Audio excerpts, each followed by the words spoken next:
পুলিশের পোশাক পরে কিছু দুষ্কৃতিকারী কোটা আন্দোলনকারীদের উপর হামলা চালিয়েছে, যার দায় দেয়া হচ্ছে পুলিশের উপর।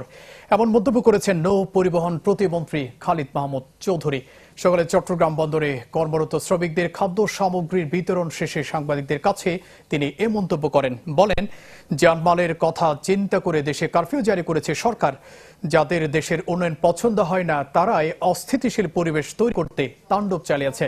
শুধু তাই নয়, সাধারণ শিক্ষার্থীদের বিদেশ থেকে আন্দোলনে উস্কে দেওয়া হচ্ছে বলেও মন্তব্য করেন মন্ত্রী। এর আগে 7,000-এর বেশি শ্রমিককে খাদ্য সামগ্রী তুলে দেওয়া হয়। বন্দর chairman rear admiral M Sohail এ সময় উপস্থিত ছিলেন।